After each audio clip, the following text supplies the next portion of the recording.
기요사키 씨도 예전엔 직장을 다니시며 월급을 받았다고 들었습니다.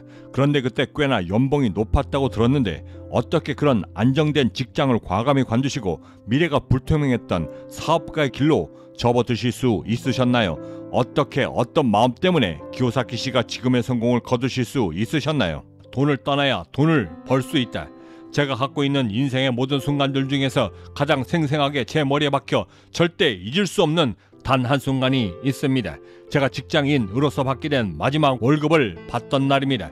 그 날은 제 인생에서 가장 최악이자 또한 제 인생 최고의 날이기도 했습니다. 바로 가난한 생활을 청산하고 부자의 길로 접어들게 된 매우 역사적인 날이었으니까요.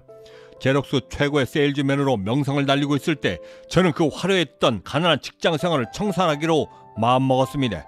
제 마지막 월급을 건네며 제 보스가 이렇게 말했습니다. 그동안 수고했네. 이건 자네가 지난 1년 동안 판 세일즈 보너스 일세, 그리고 열어보았던 그 보너스 봉투에는 약 3만 달러가 들어가져 있었고 제 인생 마지막 월급과 보너스를 손에 쥐고 망감이 교차하기 시작했습니다. 희망을 보기도 했지만 솔직히 불안하기도 했기 때문입니다. 제 앞에 어떤 미래가 펼쳐질지 전혀 가늠이 되질 않았습니다. 그런데 그때 그 순간 제 직장 동료였던 존이 웃으며 제게 다가와 이렇게 말했습니다. 기요사키, 너무 감상에 젖어 있지 말게. 자넨 곧 돌아올 테니까. 그 말에 즉각 반응했고 즉시 반문하며 이렇게 되물었습니다. 왜 그렇게 생각하나?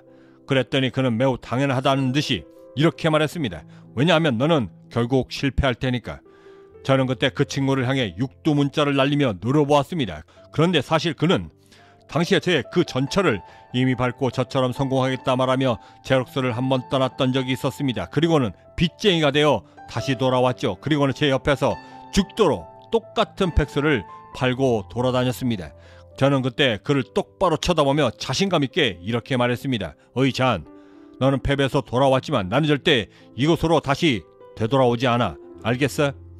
그때 저와 존의 차이가 무엇이었을까요? 그건 바로 간절함의 차이였습니다. 저는 그때 매우 안정적이었지만 가난한 도에서 졸업을 했고 비록 초라하고 보잘것없는 그리고 미래가 보장되지 못한 안정적이지 않은 출발을 하였지만 그 지독한 몇 년을 참고 견디어 마침내 제록스 사장보다도 더 많은 돈을 버는 소위 부자 아빠가 되어져 있었습니다. 부자가 되려는 태도는 그 무엇보다도 중요합니다. 그 태도라 함은 실패도 절대 돌아오지 않겠다라고 말할 수 있는 오기면 실패도 다시 일어설 것이다 라고 자신있게 말할 수 있는 내 자신에 대한 용기가 그것입니다.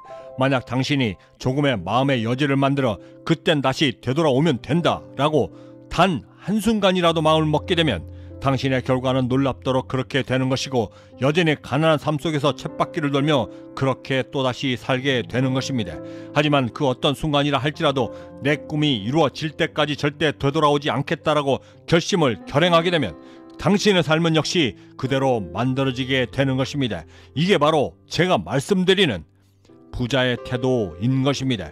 사실 저는 제록스를 나와 갖고 있던 모든 돈을 잃고 수년 동안을 무일푼으로 지내야만 했습니다. 하지만 저의 결심과 마음 그리고 결단은 여전히 부자 아빠처럼 기업가의 태도를 유지하며 버텨냈고 또한 월급이 아닌 무료로 나 자신을 위해서만 일을 했습니다. 부자 아빠가 제게 가르쳐 주신 대로요. 저는 지금도 부자 아빠가 제게 말씀해 주셨던 그 교훈을 아주 생생하게 기억하고 있습니다. 기요사키, 내가 월급이라는 것을 받지 않겠다라고 결심을 하게 되면 그때부터 너의 모든 것들은 더욱더 간절해지고 절박해지기 시작한다. 더욱더 똑똑해지려 노력하게 되고 그때마다 너의 정신은 더욱더 분명해질 것이다. 그 숙련의 기간은 네가 부자로서 얼마나 성장할 수 있고 얼마만큼의 돈을 내 스스로 벌 수 있는지를 테스트할 수 있는 기간이 되면 그 기간을 얼마나 슬기롭게 보내고 버텨내느냐에 따라 내가 부릴 수 있는 평생의 부의 그릇 크기까지도 결정되는 것이다. 돈을 벌겠다 결정했을 때 우리는 심리적으로 매우 지독한 유혹과 마주하게 됩니다. 속이고 팔 것인가, 사기쳐서라도 돈을 벌 것인가. 그렇게 부정직한 마음이 한번 들게 되면 그 다음부터는 나도 모르게 뭔가에 대해서 사기를 치게 되고 또한 부정직한 모습에 익숙해져 참된 부가 주는 기업가로서의 기업가됨을 얻을 수 있는 기회를 스스로 저버리게 됩니다. 이것 또한 부자로서 갖춰야만 하는 가장 중요한 자질 중에 하나임을 반드시 기억하시기 바랍니다. 돈은 무엇보다도 잔인하고 냉정하며 한번 당신의 인생을 지배하기 시작하면 당신은 절대 그 지배 속에서 탈출할 수 없습니다.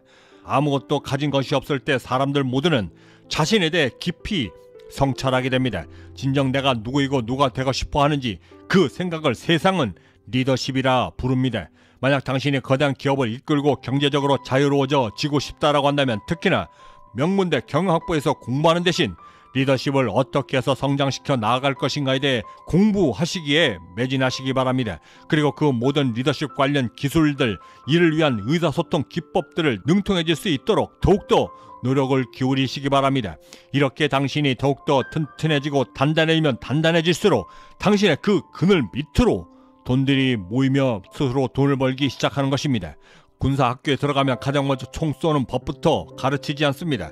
가장 중요한 리더십이 무엇인가부터 어떻게 활용하여 스스로 리더자가 될 것인가를 배양하도록 배우게 됩니다. 여기에 한 가지 더 추가해 드리고 싶은 부자자질은 경청의 기술과 관찰의 기술입니다. 이것은 소위 말하는 인간관계를 좋게 만들기 위한 것이 절대 아닙니다. 이것은 주변에서 들리는 모든 소리에 귀 기울이고 이를 통해 세상의 추이가 어떻게 돌아가고 있는가를 항상 예의주시하며 돈의 흐름을 파악하기 위한 부자들의 간절한 방법인 것입니다. 바로 그렇게 파악되고 주목되는 곳에 당신이 그토록 원했던 돈이 몰려들기 때문입니다. 그리고 당신이 하는 그 모든 일들을 매우 견실하고 깔끔하게, 그러면서 매우 빠르게 집중하여 처리해낼 수 있도록 스스로 익히시기 바랍니다. 시간이라고 하는 인간 모두에게 주어지는 이 똑같은 조건에서 당신이 승리할 수 있는 유일한 방법이라고는 똑같은 시간에 남들보다 배 이상의 성과를 내어 그들을 앞지르는 것뿐입니다. 명심하십시오. 똑같은 돈을 벌어도 그 규모에 따라 졸부, 갑부, 그리고 하늘이 내린다는 첨부로 나뉘게 되고, 그 중에서도 경제적으로 완전히 자유로워질 수 있는 것은 졸부 이상이어야만 가능하다는 것을, 경제적 자유민은 행복한 부자를 꿈꿉니다. 그리고 보통 사람들의 평범한 꿈들이 모여 비범해질 수 있도록 함께 만들어 나가는 공동체 채널이기도 합니다. 구독과 좋아요와 알림 설정은 그 거대한 꿈을 시작하실 수 있는 아주 작은 실천의 시작이 될 것입니다. 지금까지 경제적 자유민이었습니다. 감사합니다.